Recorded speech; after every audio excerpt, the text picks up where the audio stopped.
There is a specific sound a fence post makes when it breaks at the ground line. It is not the crack of green wood or the snap of something dry and brittle. It is a low, wet fracture, a sound that travels through the soil before it reaches the air, the kind of sound that a person who has walked fence lines their whole life recognizes before they understand what they are hearing. Nora Calloway heard it from the corral gate on the east side of the barn. She was 8 years old, sitting on the top rail with her boots hooked over the second rail and her notebook open on her knee. And she heard that sound and she looked up before she knew why. The machine was already through the fence by the time she turned her head. It was a track excavator, orange and black, moving through the gap where Post 14 had stood for 52 years. The post was lodgepole pine set in Powder River County soil in the summer of 1971 by a woman named Vera Calloway, who had measured the boundary first and driven the post second, because that was the order in which the work was meant to be done.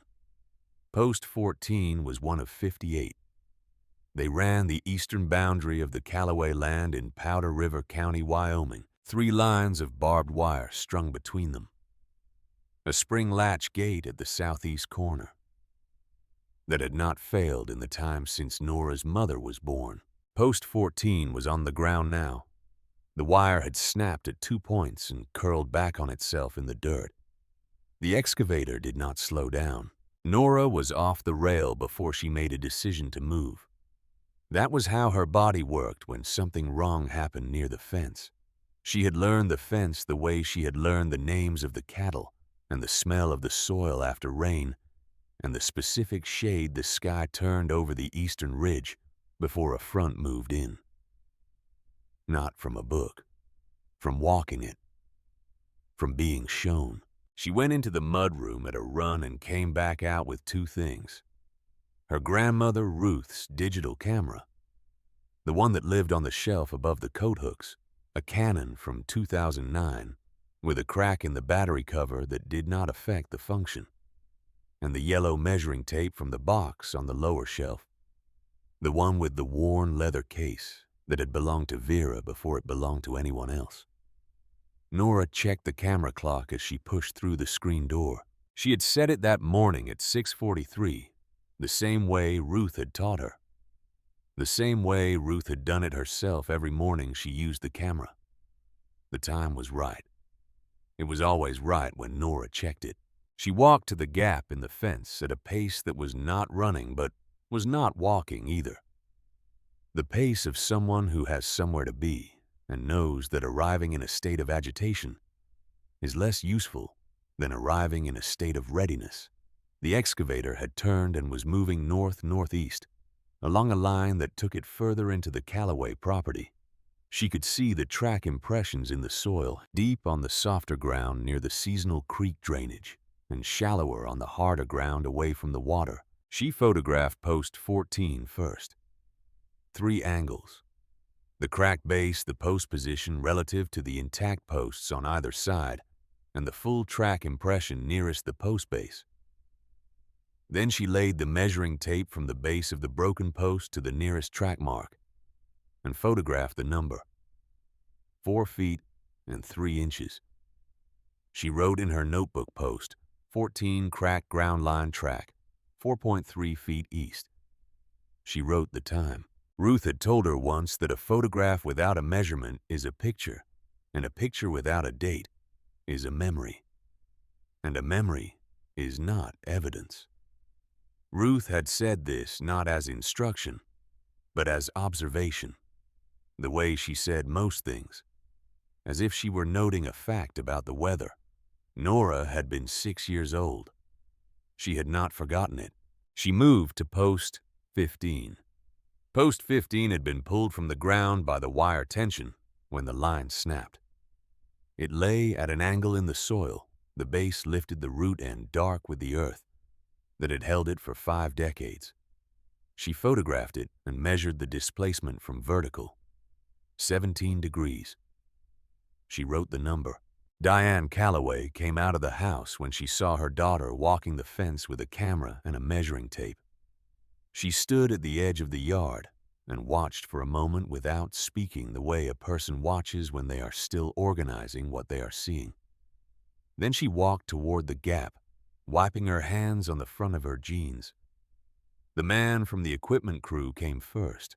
His name was Owen Mast. He was the field supervisor for Meridian Corridor, LLC, and he wore a company polo shirt and work boots, and he had a radio on his belt, and the white pickup truck behind him had the Meridian logo on both doors. He was a large man in his mid-40s, carrying the particular confidence of someone accustomed to arriving on properties and having conversations that ended the way he needed them to end. He walked to the gap in the fence and looked at Nora without quite looking at her, the way adults look at children who are present in a situation meant for adults. He said, "Your fence was in the wrong place." Nora did not respond. She moved to post 16 and laid the measuring tape at the base. The post had not been displaced, but the wire staple on the east face had pulled through the wood under tension. She photographed the staple and the wood fiber torn around it. Mast said it again, louder. He said, "Your fence was set inside our right-of-way. You need to understand that before this goes any further." Nora wrote in her notebook post, 16 staple pull-out east face wire intact. She wrote the time. Diane reached the gap. She stood at the broken end of the wire and looked at the excavator, now stopped about 60 feet into the property, and then at Mast, and then at the ground where post 14 lay. She said, "Who authorized this?" Mast said, "Our field engineer staked the boundary last week. Your fence was inside the corridor. The operator followed the stakes." Diane said, "I want to see the documentation for where your engineer staked." Mast said, "That is proprietary company information." Diane looked at him for a long moment. She was 31 years old, and she had been farming this land alone for 2 years, since her husband died in the spring of 2021. And she had the kind of stillness that comes not from calm, but from the practice of functioning under conditions that would justify not functioning. She said, "I have a survey from 1971 that shows this fence is on the boundary or within 3 inches of it for its entire length. Do you want to see it?" Mast said he would need to refer that to company counsel. Nora looked up from post 17. She said the survey was done by a licensed surveyor out of Casper on August the 14th, 1971. She had read this in Vera's records enough times that the date was the kind of fact that did not require retrieval. It was simply there when she needed it. Mast looked at her. He looked at her the way he had looked at the fence, as if calculating whether the obstacle in front of him was worth the time it would take to address. He said, "I need you to stay on your side of the boundary line." Nora said, "I am on my side. This fence is the boundary line. It has been since my great-grandmother said it." She moved to post 18 and began documenting. 2 of the equipment crew had drifted over from the machine. They stood near the front of Mast's truck, watching. One of them said something quiet to the other. There was a sound that was not quite laughter, but was the shape of laughter, the sound people make when they have decided something is not worth taking seriously. Mast turned back to his radio. Whatever he said into it, the excavator did not move again that morning. Nora photographed post through to post 27 before Diane came and stood beside her, not to stop her, to watch. There was something in the watching that was familiar to both of them. The particular quality of attention that the Callaway women brought to things happening near their land. It was not agitation. It was inventory. You looked at what was happening and you recorded what you saw, and you kept your voice below the level of the thing you were responding to, because the thing you were responding to did not deserve the full weight of your voice. Vera had run this property alone for 28 years after Nora's great-grandfather died. She had run it through 2 droughts and a flood that took the lower pasture fence entirely, and a winter in 1989 that killed 9 head of cattle in a single week. She had never sold an acre. She had never borrowed against the land. She had kept every receipt. every bill of sale, every annual yield record in spiral notebooks that she stored in the kitchen drawer, and later in the flat cedar box that now lived in Diane's bedroom closet. When Vera handed the property to Ruth in 1993, she had walked her through the drawer and the box the same way she walked her through the fence lines post by post from the northwest corner to the southeast gate. She said the land and the records are the same thing. Do not let anyone tell you they are separate.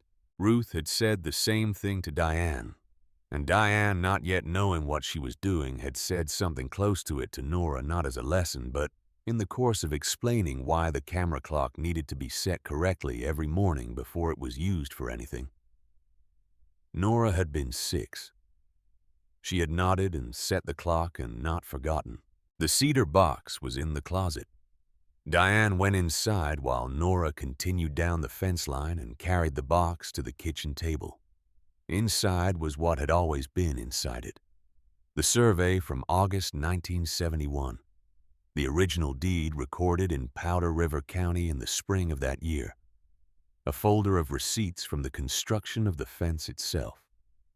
Lodgepole pine at a specific price per post. Wire by the roll, staples by the pound. And a composition notebook.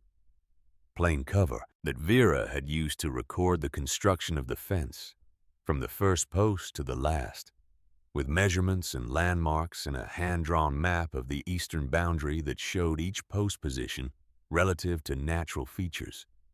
Rock outcroppings, a dead juniper at post 14, the ridgeline of the eastern hills visible from the southwest corner on a clear day.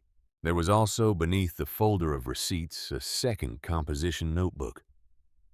Older, the cover faded to the color of old paper. This one was dated 1973, and it contained Vera's account of a boundary dispute with a company called Anderson Reese Resources that had claimed a right-of-way across the northern edge of the property. The dispute had been resolved in the Calloway family's favor. Vera had recorded every conversation, every date, every document exchanged. The last entry read, "Survey confirmed boundary at original stakes. Anderson Reese withdrew claim October 14th. Fence intact." Diane read this standing at the kitchen table with the box open in front of her. Then she called Franklin Gear. Franklin Gear had practiced law in Buffalo, Wyoming for 30 years. He had handled Ruth's estate in 2021 and a grazing lease dispute 2 years before that. And he had the particular quality of rural Wyoming attorneys who have spent their careers understanding that the law and the land are not abstract categories, but specific things with specific histories that have to be read in combination. He answered on the second ring. Diane told him what had happened. The machine, the fence, Owen Mast's claim about the boundary, the documentation Nora was producing. Franklin said, "How many photographs does she have?" Diane said, "She is still out there." Franklin said, "Tell her to keep going. Every post, every break, every track impression. Measurements in every frame, date and time on the camera." Diane said she sets the camera clock every morning. Franklin was quiet for a moment. He said, "How old is she?" Diane said, 8. Franklin said, "And she sets the camera clock every morning." Diane said, "Yes. She has since she was 6. Franklin said, "Keep her documenting. Find the 1971 survey and do not let it leave the house. Find out from Mast what documentation they have for their boundary staking and ask him in front of a witness. Write down what he says as soon as you are back inside."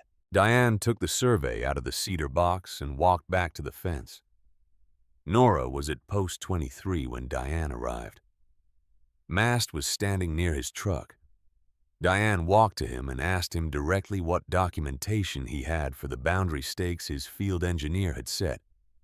He said it was proprietary company information. She asked him a second time whether that meant he was declining to share it. He said yes. She took the survey out of the folder and held it so he could read the cover page. The surveyor's certification was at the bottom. The date was August 14th. 1971. The coordinates for the east boundary corners were listed in the table on the right side. She held it where he could see it without taking it from her hands. He read it. He looked at the fence. He looked back at her. He did not say anything for approximately 20 seconds. She put the survey back in the folder. She said, "Have your counsel call ours." She walked back to the house. Nora fell into step beside her notebook under one arm, camera in the other hand. They went inside without discussing it. Diane called Franklin back and told him what Mast had said. Franklin said, "Good. Come to my office at 8 tomorrow morning and bring the cedar box." That evening after dinner, Nora sat at the kitchen table and transferred the post documentation into a clean sequence in the notebook. She had photographed 27 posts. 14 of them showed damage in varying degrees. 5 were cracked at the ground line like post 14. 4 had been pulled from the ground by wire tension. 3 showed track impressions in the soil within 18 inches of the post base. 2 showed staple pullout on the east face, where the wire had stretched before breaking. She labeled each entry with a post number, a damage description, and the measurement. Then she labeled each photograph in the camera's review menu with the same numbering system so that the notebook entries and the photographs could be matched without ambiguity. Diane watched her do this from the other side of the table. She was thinking about the 1973 notebook in the cedar box.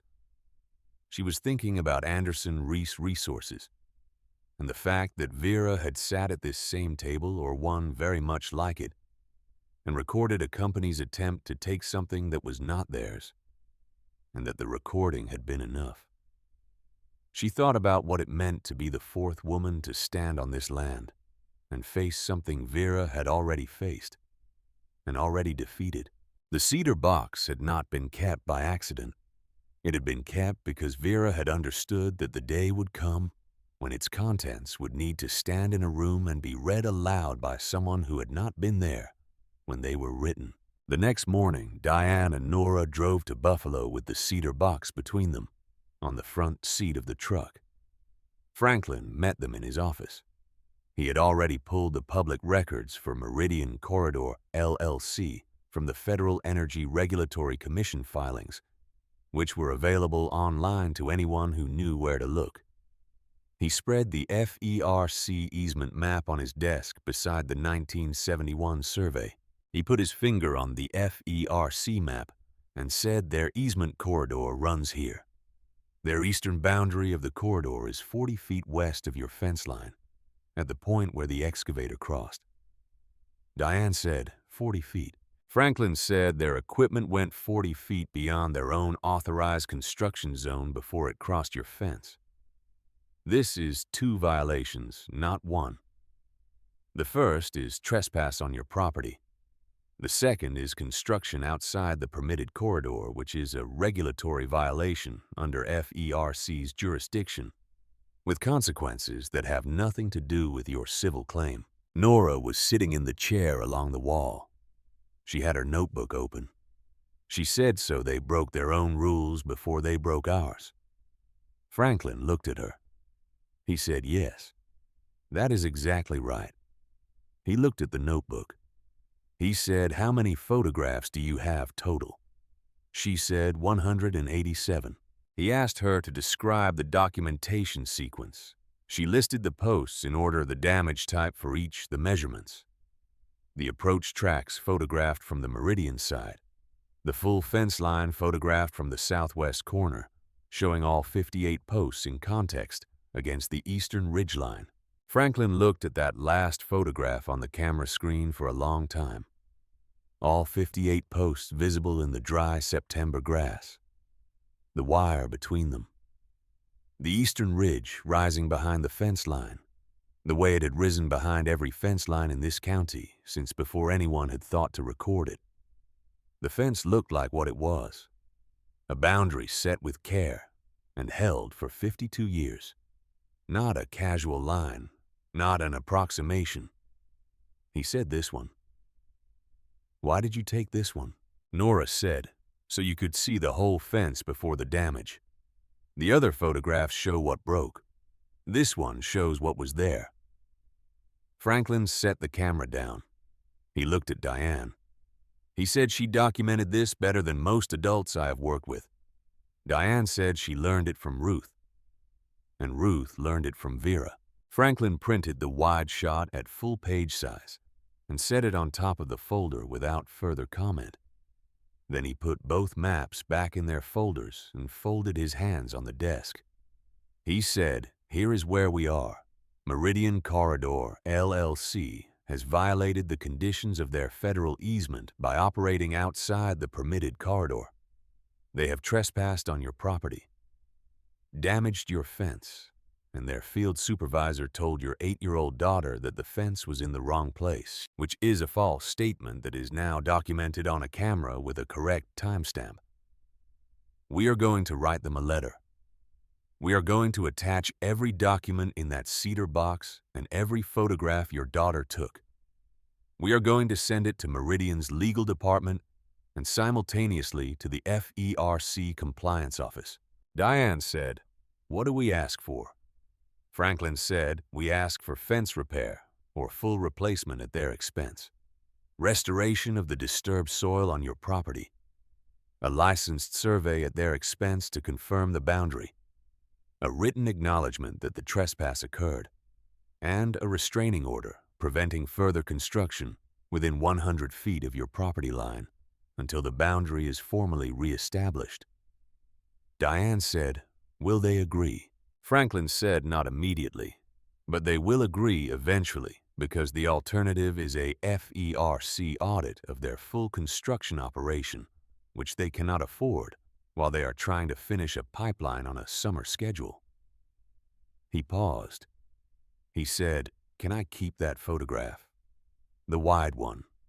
Nora said yes. They drove home on this county road with the cedar box between them on the seat. The September grass on both sides was dry and pale, the kind of late summer dry that meant the second cutting was done, and the land was settling into its long wait for snow. Nora had her notebook closed on her lap.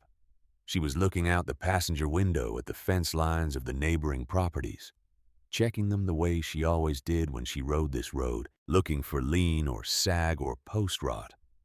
At the ground line, the small failures that started quietly and became expensive if you did not catch them early. She said Vera knew. Diane kept her eyes on the road. She said, "Knew what?" Nora said she knew someone would come for the east fence someday. That is why the 1973 notebook was in the box. She wanted us to know she had done it before. Diane did not answer immediately. She drove another quarter mile. Then she said yes. "I think that is right." Nora opened her notebook to a new page. She wrote the date at the top. She wrote the post count, the damage tally, the name of the company, the name of the field supervisor, and the number 40 feet. She wrote Franklin Gear office documents submitted. She wrote cedar box intact. She closed the notebook. The eastern fence line was visible from the county road for a short stretch before the land curved away to the north.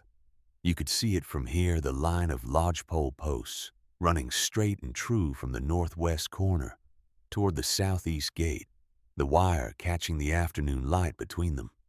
Some of the posts were newer looking. Some were weathered to gray. All of them were standing. Nora looked at the fence as they passed it. She did not say anything else. There was nothing else that needed to be said. The work for today was done, and tomorrow the work would continue, and the fence would be there, or it would not be there. And if it was not there, it would need to be put back, because the land required that the boundary be legible to anyone who came to stand at it, and the Callaway women had understood this for as long as there had been a Callaway woman on this land to understand it. Franklin sent the letter on a Thursday, 8 days after the trespass. It was 5 pages long and had 22 exhibits. The cedar box had given them more than they expected. The 1971 survey, the original deed, Vera's construction receipts, the 1973 notebook documenting the Anderson-Reese dispute, and Nora's photographs printed at full-page size, each one captioned with the post number, damage description, and measurement. Each one time-stamped in the lower right corner in the way that a correctly set camera records time, when the person using it has understood from the beginning that the time matters. The letter asked for a response within 14 days. Meridian's legal department responded in 5. Franklin called Diane on a Tuesday morning while Nora was at school. He said they responded. 7 pages. She said good or bad. He said both. He read her the 4 arguments. First, they disputed the boundary location and requested an independent survey. Second, they characterized the fence damage as inadvertent and offered to repair it. Third, they said Owen Mast's statement about the fence being in the wrong place was not false, that he was relaying information from their field engineer's staking report. Fourth, they called it a minor construction incident. Diane said, minor. Franklin said, that is their word. The offer to repair is real and we want it. The independent survey is also real and we actually want that too, because a second confirmation of the boundary from a surveyor they paid for removes any argument they have left. What they do not want is the FERC component, and they did not address it directly, which tells you what they are afraid of. Diane said, what do we do next? Franklin said we respond. We accept the independent survey. We reject the characterization of minor, and we file the FERC compliance report this week, regardless of what they say, because that process runs on its own track, and we do not need their cooperation for it. He paused. He said the photographs are driving this, the wide shot in particular. They expected a property dispute with a farmer who was upset and disorganized. What they got was a documented record produced by an 8-year-old with a correctly set camera and a measuring tape. Their response is written for a different opponent than the one they actually have. Diane said, I will tell Nora. Franklin said, tell her the photographs worked. Meridian requested a neutral surveyor. Franklin countered with a requirement that the surveyor be licensed in Wyoming with no prior contractual relationship with Meridian or any of its subsidiaries. Meridian agreed after 3 days. The surveyor they ultimately selected was a man named Dennis Park, licensed out of Bozeman, 41 years in the field, a reputation Franklin confirmed through 2 separate calls to colleagues who had seen his work in adjacent counties. Franklin told Diane that Park's selection was the first sign Meridian was taking the matter seriously. A company that expected to win does not hire a careful man. The survey was scheduled for late October. What happened in the 3 weeks between the scheduling of the survey and its execution was the part of the story that did not appear in any legal document and was not recorded in any notebook, because it was the part that happened in the way that things happen in small Wyoming counties, through conversations at the grain elevator and the feed store and the livestock auction, through the particular social architecture of rural communities where information travels at the speed of personal contact and reputation is the only currency that does not depreciate. The story of Nora and the fence had moved through Powder River County, the way stories move in places where everyone knows the land that everyone else is standing on. Owen Mast had told it first at the truck scales east of Casey as a story about a child playing detective while the adults sorted out a boundary dispute. That version lasted about a week. Then the second version began to circulate, the one that included the cedar box and the 1971 survey and the FERC violation and the detail about the 40 feet. And that version was not funny in the way Mast's version had been funny. That version was the kind of story that made men at the feed store go quiet and look at their coffee cups and think about their own fence lines and their own cedar boxes and what they did or did not have inside them. At the livestock auction the week before the survey, a rancher named Curtis Plum, who ran cattle on 400 acres south of the Callaway land, and who had laughed at the grain elevator when he first heard Mast's version of the story, pulled Diane aside near the sail ring. He said, "I heard what Franklin Gear filed with the federal regulators. I heard about the 40 feet. He looked at the dirt. He said I should not have laughed." Diane said, "No, you should not have." Curtis said, "If you need a second witness for anything, I am available." Diane nodded and walked back to the ring. She did not tell him it was fine because it was not particularly fine, and she had learned from Vera's notebooks and Ruth's practice and her own 2 years of running the land alone that clarity was more useful than comfort in situations where the distinction mattered. The thing that happened 10 days before Dennis Park arrived to conduct the survey was not in the legal record and was not in Nora's notebook, because Nora was at school when it happened, and Diane made a decision not to tell her until it was over. Preston Hale arrived on a Wednesday morning. He came in a black Suburban with Wyoming plates, a rental, and he was wearing a jacket that cost more than Diane's truck payment, and shoes that had no business being within 50 feet of the Callaway yard.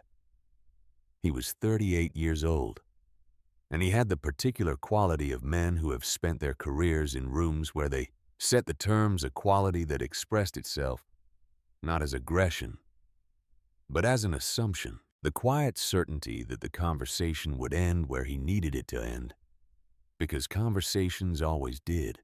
He introduced himself at the door. Diane did not invite him inside. She said, "You can say what you came to say here." He said, "I appreciate that." He reached into the inside pocket of the jacket and produced a folded check. He held it out to her. He said, $180,000. Clean title transfer. You keep the cattle. You have 6 months to relocate. This offer expires when I get back in that vehicle. Diane looked at the check. She did not take it. Hale said, "Your attorney is good. But he is a county attorney in a county courthouse, and we have people in Denver and Houston who do nothing but this. The survey is a formality. The FERC filing is a nuisance. The way this ends is the same either way. The only question is whether you get paid well before it ends, or you get nothing after." He said it without heat. That was the quality that made it worse than anger would have been. He said it the way a man states a weather forecast. Diane looked at him for a long moment. There was something clarifying about the way he was standing in her yard, in his unsuitable shoes, holding a check toward her with the patience of a man who had done this before and expected it to work, because it had always worked before. She reached out and took the check from his hand. She looked at it. Then she tore it in half along the fold and set both halves on the porch rail between them. She said, "My great-grandmother built that fence before your company existed." She opened the door and went inside. Hale stood in the yard for a moment. He looked at the two halves of the check on the rail. He looked at the eastern fence line visible from where he was standing, the lodgepole posts running straight across the dry September grass toward the ridge. Then he walked back to the Suburban and got in and sat there with the engine running for a long time before he drove away. Diane called Franklin from the kitchen. She told him what had happened. Franklin said, "Did he say anything else before you took the check?" She said no. He said, "Good. Write down exactly what he said while it is clear. Word for word if you can. Time and date." She did. She added it to the folder she had started keeping separate from the cedar box. The folder for the current dispute, where she kept copies of every letter and every notation in chronological order, the way Vera had kept the 1973 notebook.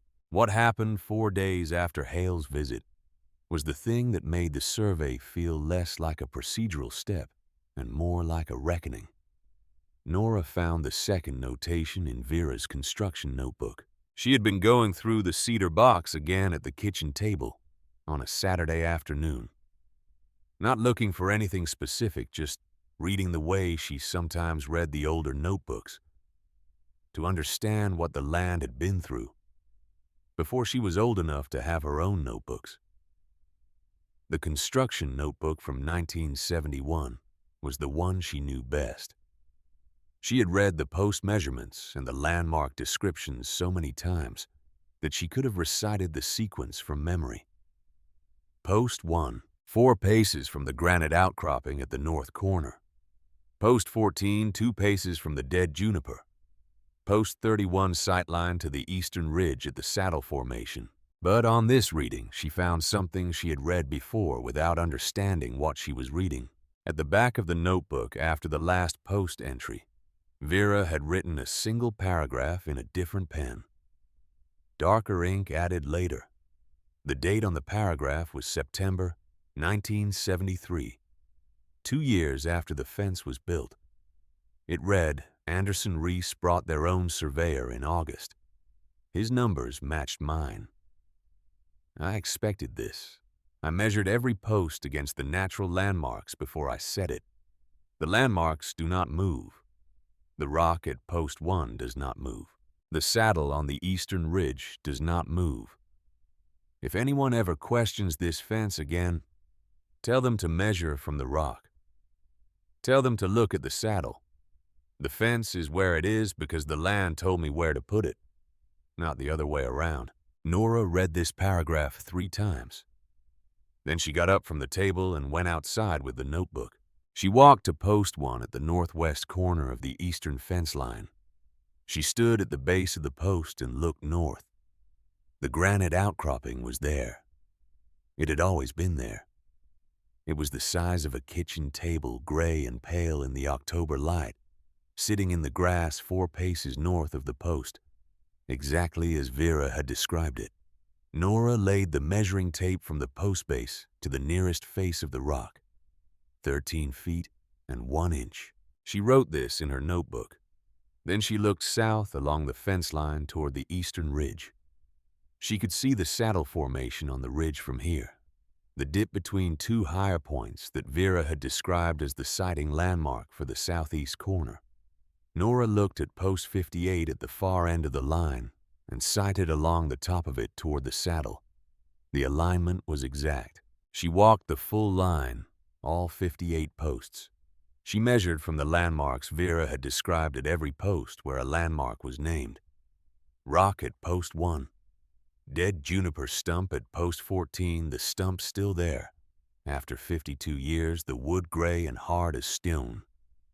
Creek bank edge at post 27. Ridge saddle sighting from posts 50 through 58. Every measurement matched the notebook. Every landmark was where Vera said it was. Because of course it was. The landmarks did not move. Vera had said so. The landmarks did not move, and so the fence did not move, and so the boundary was not a matter of opinion or documentation alone, but a matter of physical fact, recorded in the land itself. She was at post 44 when Diane came out and found her. Diane said, "What are you doing?" Nora said, "I found something in the 1973 notebook." She showed Diane the paragraph. Diane read it standing in the grass with the October wind coming off the ridge. She read it twice. She said she measured everything against the landmarks before she set the posts. Nora said yes. And the landmarks are still here. All of them. I just checked. Diane looked at her daughter standing in the dry grass with a measuring tape and a notebook. 8 years old, the same age Ruth had been when she first walked this fence line with Vera. There was something in the image that was not exactly grief and was not exactly pride, but was both of those things combined with something else. The specific feeling of watching a thing continue that you had not been sure would continue. She said, "Come inside. We need to call Franklin." Franklin listened to Nora describe the landmark measurements over the phone. When she finished, he was quiet long enough that Diane thought the call had dropped. Then he said, "Nora, I want you to write all of that down exactly as you told me. Every post, every landmark, every measurement, the way you wrote the damage documentation. Nora said, I already started. Franklin said to Diane, this changes the survey. When Dennis Park arrives, I want him to know about the landmark system before he begins. I want him to verify the landmark positions as part of his methodology. If Park's GPS coordinates match Vera's landmark measurements, we have a 52-year chain of physical verification that no company surveyor can challenge, because the rock was there before Meridian existed, and it will be there after Meridian is gone. The work was not finished. It was never finished. That was the nature of it. Dennis Park arrived on a gray October morning with 2 assistants and a truck full of equipment that included a total station, a GPS receiver, and a laptop loaded with the county's historical land records. Going back to the territorial surveys of the 1880s, he was a quiet man in his early 60s. The kind of surveyor who had been doing this long enough that he no longer needed to explain what he was doing while he was doing it. He walked the eastern boundary of the Callaway property for 3 days. Franklin had given him Nora's landmark documentation before he began.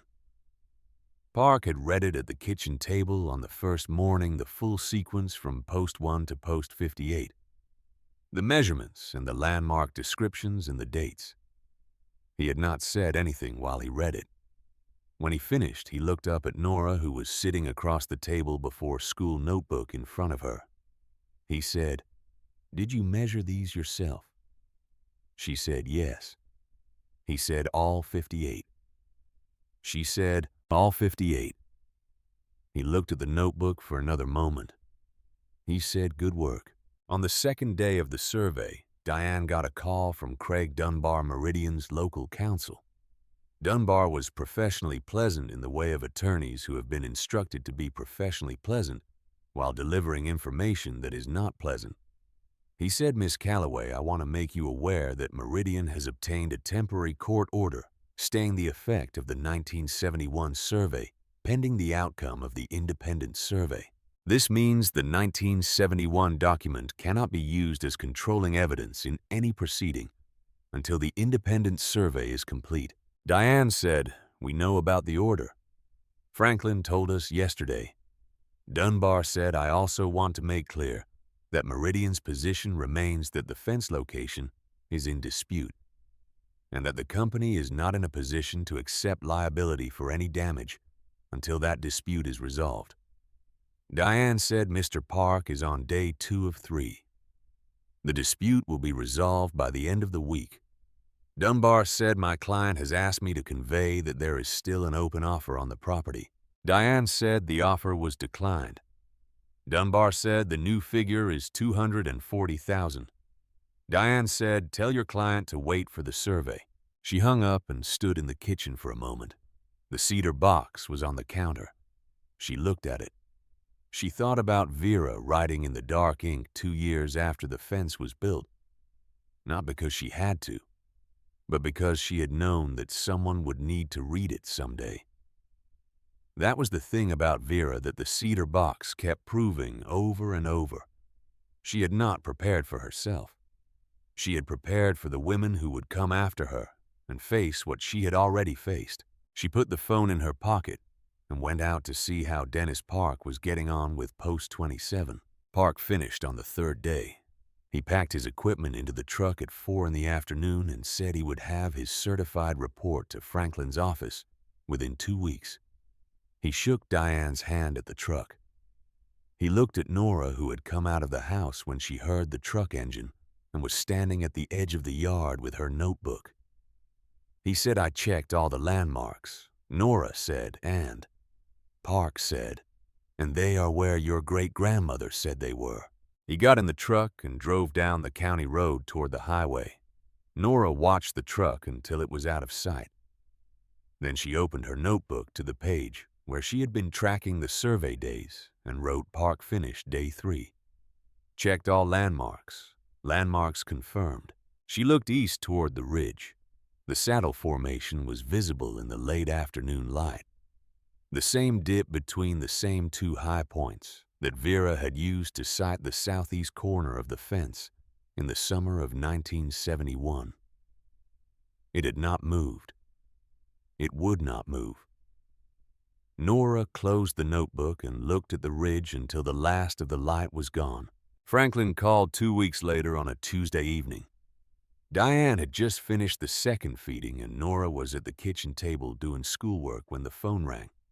Franklin said Park's report came in this afternoon.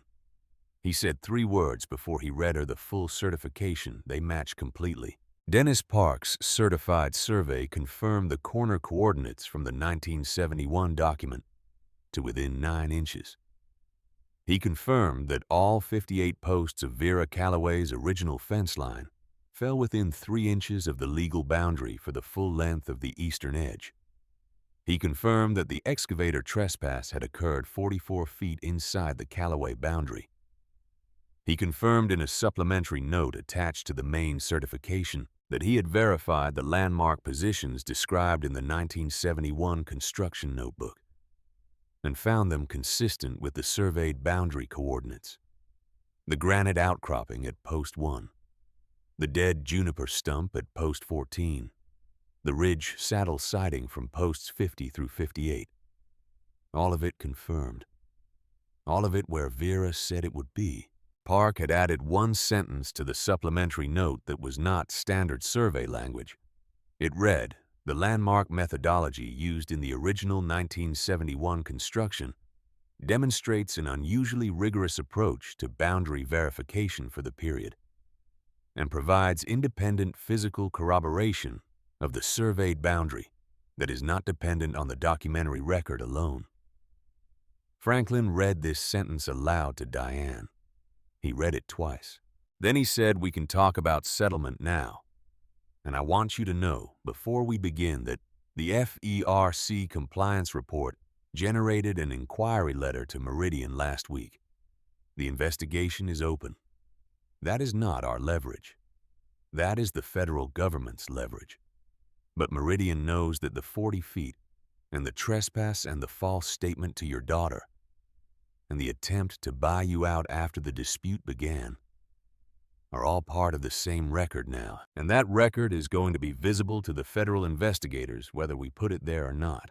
He said one more thing before he continued almost as an afterthought. He said, "I have been reading Meridian's FERC public filings while we waited for Park's report.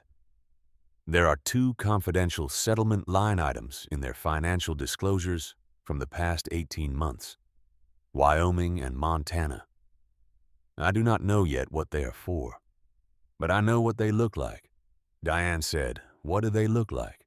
Franklin said like this. Diane was quiet for a moment. Nora had looked up from her schoolwork.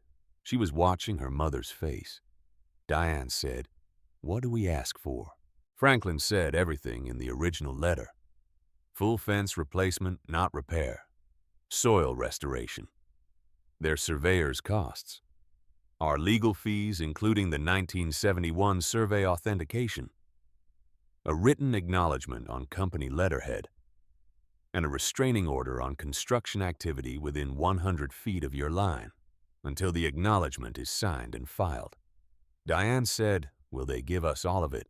Franklin said yes, because the alternative is a FERC audit that puts their entire Powder River Basin operation under a microscope, and they have a summer completion deadline that is already in jeopardy. The 40 feet is not just your problem. It is their problem in other counties, and they know it. And they know that we are the first property owner who documented it well enough to make it stick. He paused. He said, "Tell Nora the landmarks held." Diane held the phone out toward Nora. She said, "Franklin wants you to know the landmarks held." Nora looked at her notebook. She looked at the cedar box on the counter. She picked up her pencil and wrote "Survey confirmed. All posts on boundary. Landmarks verified. 52 years and 9 inches. She set the pencil down and went back to her schoolwork. Outside, the eastern fence line was barely visible in the last of the October light.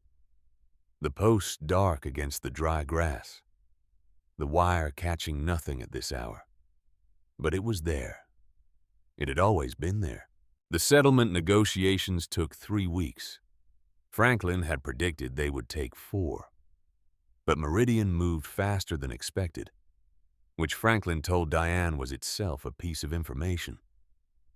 Companies that believe they have a strong position do not hurry. Companies that are watching a federal investigation open on their pipeline corridor while their summer completion deadline recedes into the distance move at a different pace entirely. Craig Dunbar called Franklin on a Monday morning in early November with a revised posture. The word minor had been removed from Meridian's language entirely. The characterization of inadvertent remained, but Franklin had expected that and had prepared a response that made the distinction between inadvertent and harmless clear enough that Dunbar stopped pressing it after 2 exchanges. The offer on the property was not mentioned again. Preston Hale did not call and did not appear, which Franklin read as the company's acknowledgement that his appearance had been a mistake. The kind of mistake that gets noted in internal memos and attributed to an excess of confidence that the situation had not warranted. What remained was the language of the written acknowledgement. Franklin had drafted 3 sentences. Meridian's counsel wanted 5 with qualifications in the second and third that Franklin read as attempts to soften the core admission. He rejected all 5 and sent back the original 3. Dunbar called and said his client needed something in the document that protected them from the language being used in the FERC investigation. Franklin said the FERC investigation was a federal matter, and no language in a civil settlement could bind a federal agency, and that Meridian's counsel knew this, and that the attempt to include protective language was therefore not a legal request, but a face-saving request, and that the Calloway family was not in the business of saving Meridian's face. Dunbar went quiet on the line. Then he said he would call back. He called back the next morning. He accepted the 3 sentences. The settlement was signed on a Friday in late November. Meridian agreed to all 6 conditions Franklin had outlined. Full replacement of the 18 damaged fence posts with treated lodgepole pine of the same diameter as Vera's original posts. New barbed wire strung on the full eastern boundary 3 lines to the same specifications as the original construction. Grading and reseeding of the 62 feet of disturbed soil on the Calloway side of the boundary. Payment of Franklin's legal fees. Payment for Dennis Park's survey. And the written acknowledgement on Meridian Corridor LLC letterhead, signed by their regional vice president, using Franklin's original 3 sentences without alteration. The 3 sentences read as follows. On September 14th, 2023 equipment operated by Meridian Corridor, LLC, crossed onto property owned by Diane Calloway in Powder River County, Wyoming, without authorization damaging 18 fence posts along the eastern boundary. The eastern boundary of the Calloway property is confirmed at the location established by the survey conducted on August 14, 1971, and verified by independent survey on October 28, 2023. Meridian Corridor, LLC acknowledges that construction activity occurred outside the permitted easement corridor and on private property, not covered by the company's federal authorization. Franklin called Diane when the signed document arrived at his office. He read the 3 sentences aloud. When he finished, Diane did not say anything for a moment. Then she said, "I want a copy for the cedar box." Franklin said, "I am sending 2. 1 for the cedar box and 1 to frame." Diane said, "I know where I'm going to hang it." The construction crew arrived on a Monday in the first week of December. A cold, clear morning with frost on the grass and the kind of Wyoming sky that made distances look shorter than they were. Everything compressed under a white-blue ceiling that went all the way to the ridge. There were 4 of them, Meridian contractors, and they brought a post driver, a wire reel, a soil grader, and a flatbed with the replacement lodgepole pine stacked and strapped on the back.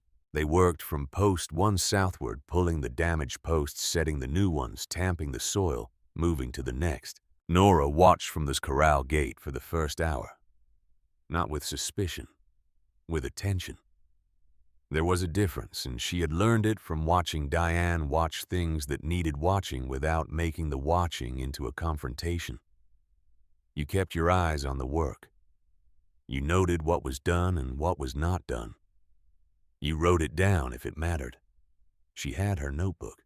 The crew chief was a man named Arlen 50s, quiet, who introduced himself to Diane at the truck and shook her hand and said he understood the posts needed to match the originals in species and diameter, and that he had the specifications from the settlement documents. Diane said yes. Arlen said they would be done in 2 days if the ground stayed workable. Diane said the ground would stay workable. She had been watching the forecast. On the first day, they replaced 11 posts. On the second day, they replaced the remaining 7, restrung the wire on the full boundary, graded the disturbed soil near the creek drainage, and spread the grass seed that Franklin had specified. In the settlement terms, a native Wyoming mix, appropriate for Powder River County elevation and soil type. Because Franklin had learned from Vera's notebooks that the original grass along the eastern boundary was a specific variety that had established over 50 years, and that a generic commercial mix would look wrong against it for the first several seasons. The detail was in the settlement because Nora had noticed it when she was walking the disturbed area 2 days after the trespass, and had written in her notebook, "Grass. Here is not the same as the pasture grass. It is the older kind, the kind that does not grow back fast." Franklin had included it when Diane pointed it out to him. Arlen's crew finished at 3 in the afternoon on the second day. Arlen walked the full line before he loaded the equipment, checking each post for plumb and each wire run for tension. He spent 40 minutes on it. When he came back to the truck, he said to Diane, "It is solid work. The new posts are the same diameter as the old ones. The wire is tight." He paused. He said whoever set the original fence knew what they were doing. Diane said she did. Arlen nodded and got in the truck. The flatbed pulled out behind him down the county road, and the sound of the diesel faded south toward the highway. And then there was only the wind off the ridge and the creak of the southeast gate moving slightly on its spring, and the eastern fence line standing in the December light, the way it had stood since the summer Vera drove the first post into the Powder River County soil. The FERC investigation had been running on its own timeline since Franklin filed the compliance report in October. Diane had not tracked it closely because Franklin had told her it was separate from their civil matter and would proceed whether or not the settlement resolved quickly. What she knew was that FERC had sent investigators to the Meridian construction site in early November and had requested documents covering the full routing of the Powder River Basin pipeline corridor, not just the section adjacent to the Callaway property. What she did not know until Franklin called on a Wednesday afternoon in the 3rd week of December was what those 2 confidential settlement line items in Meridian's financial disclosures actually represented. In the preceding 18 months, Meridian construction equipment had operated outside the permitted corridor and onto adjacent private property in Carbon County, Wyoming, and in Musselshell County, Montana.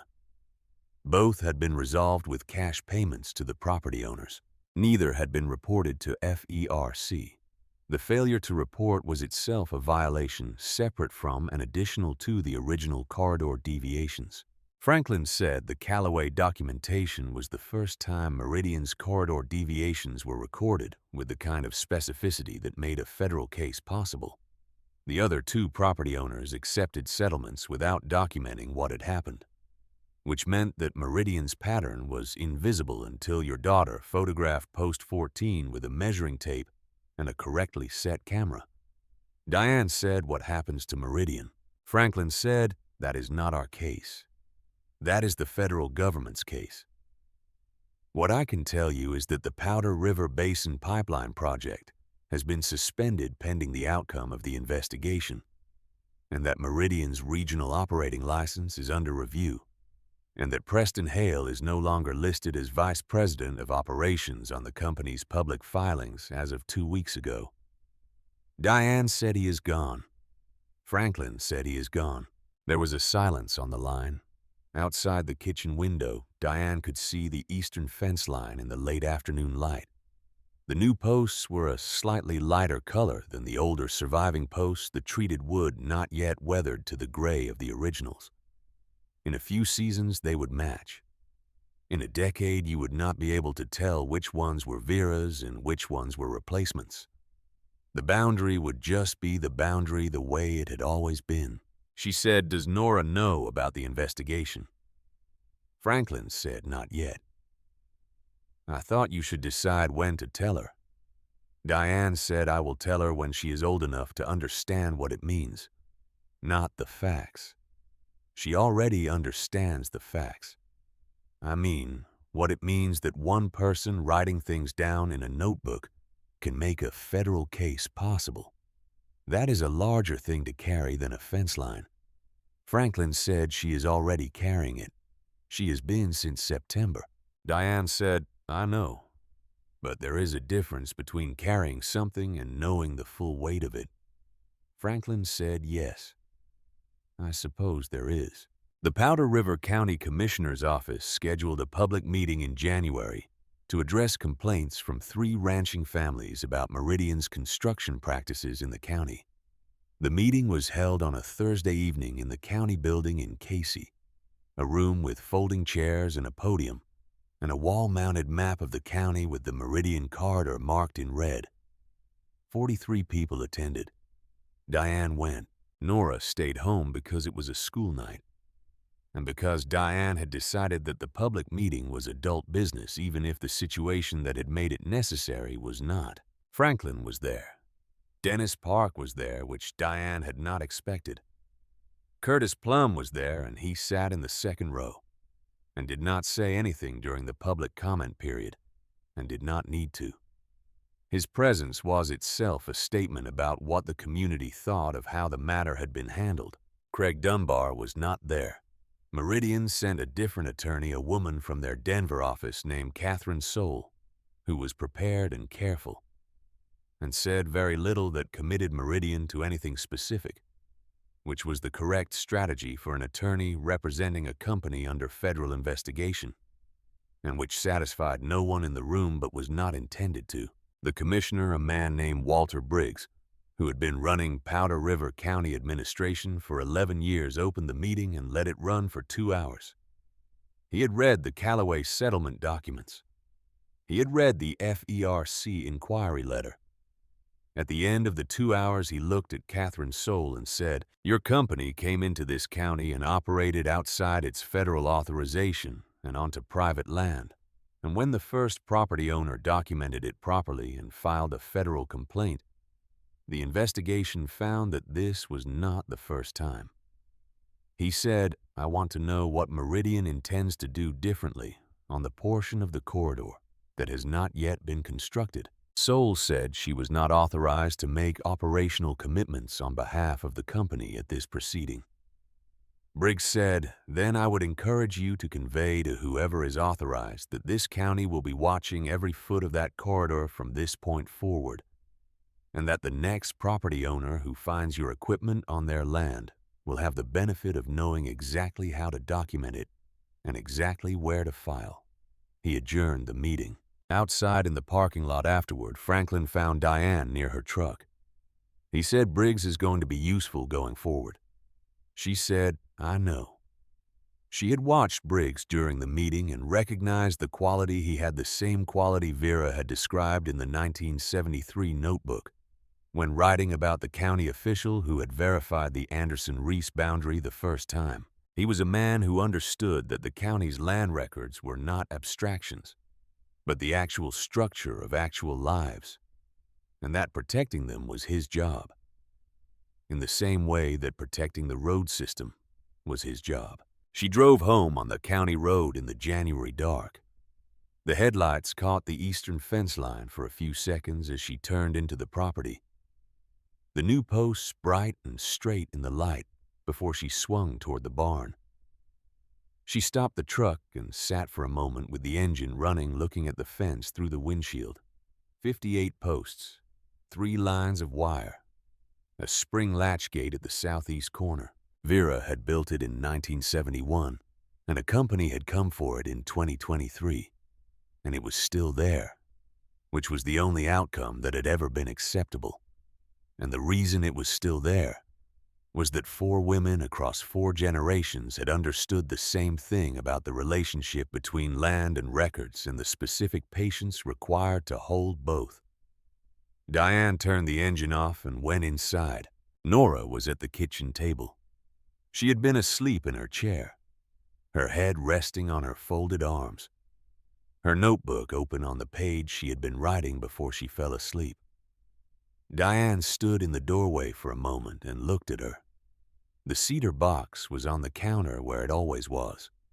The framed acknowledgement was on the wall above the kitchen drawer. 3 sentences on Meridian Corridor, LLC letterhead, acknowledging what the land and the records and a child with a measuring tape had proven beyond any reasonable argument. Next to it was the wide-shot photograph, the full eastern fence line from the southwest corner. The image that Franklin had said changed the tone of the entire case. Nora had taken it because she wanted to show what was there before the damage. She had not known yet what it would become. She had only known that the whole fence mattered, not just the parts that broke. Diane did not wake her. She pulled the blanket from the back of the chair and laid it over her daughter's shoulders.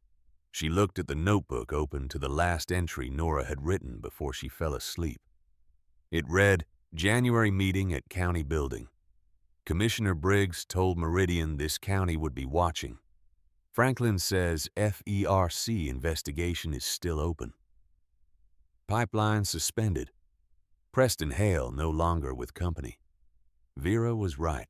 Diane read the last line twice.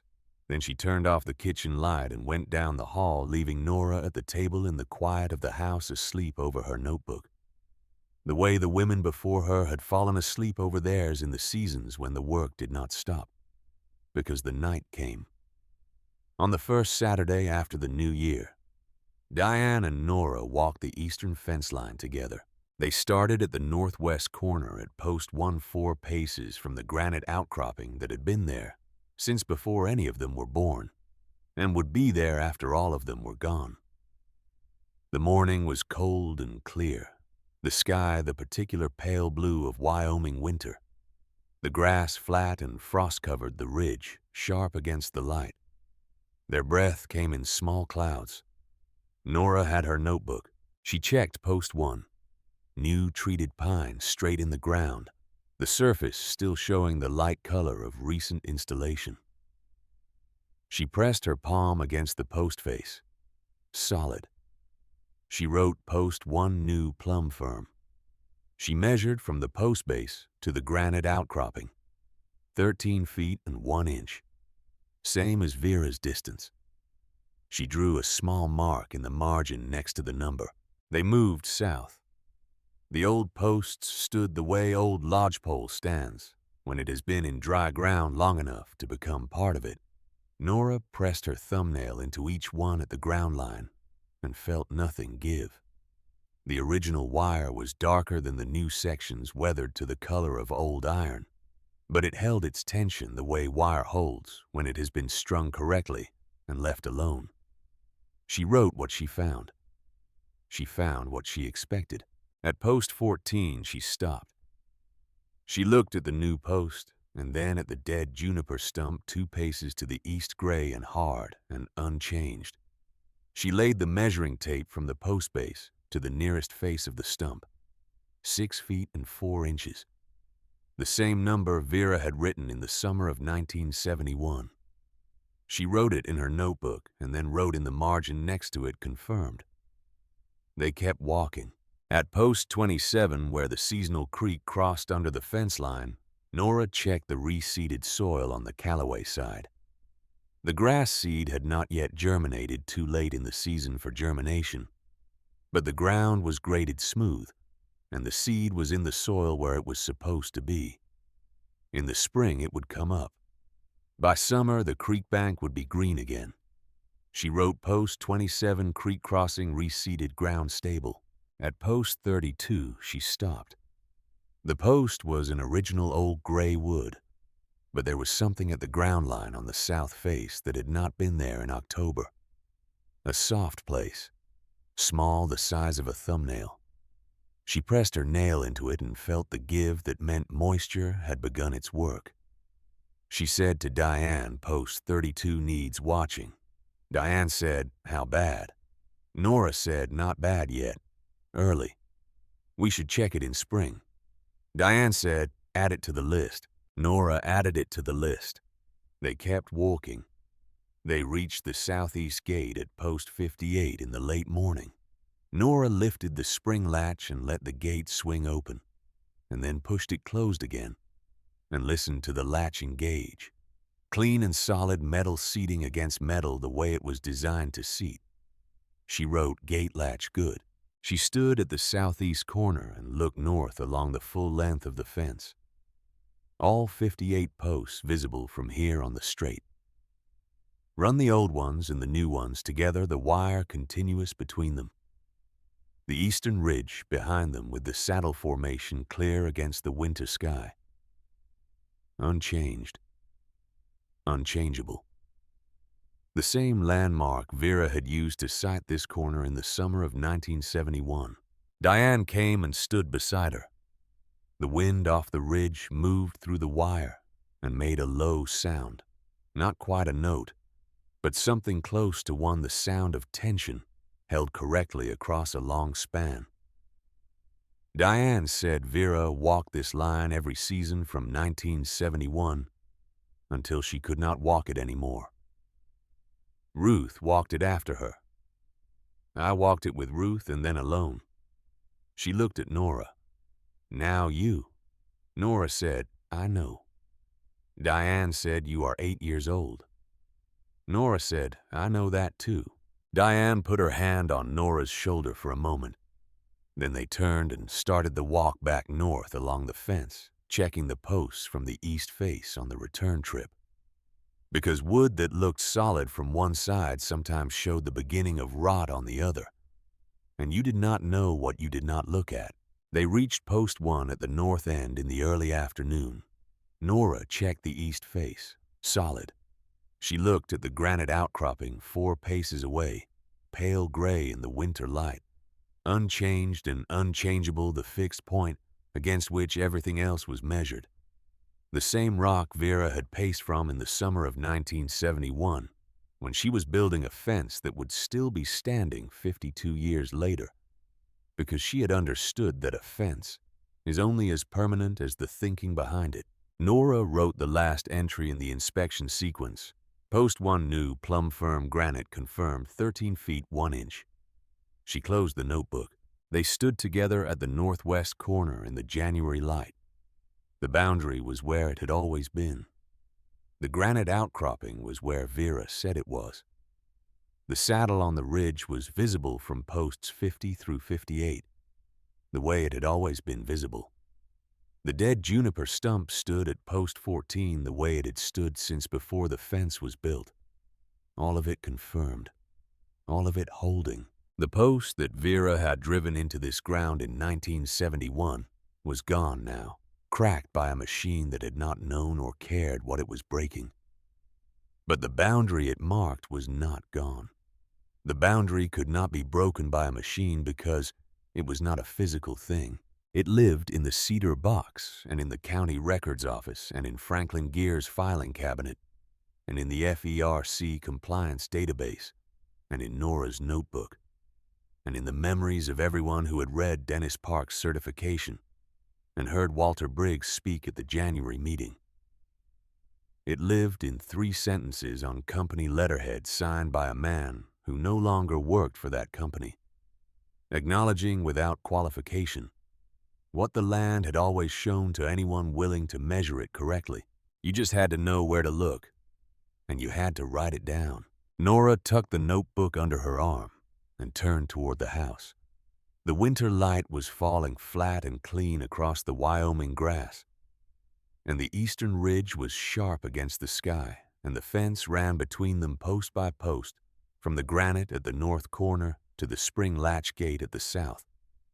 A line drawn in the earth by a woman who had measured first, and built second, and tended by the women who came after her, and confirmed by every survey and every notebook and every correctly time-stamped photograph, taken on every morning when the clock was set right, because someone had learned young that the time always mattered. The gate latch held. The posts stood. The boundary remained. Some things, if they are built well enough and tended carefully enough, do not require a dramatic ending. They simply continue. And the continuing is the whole point. The only point, the thing that all the work was always for.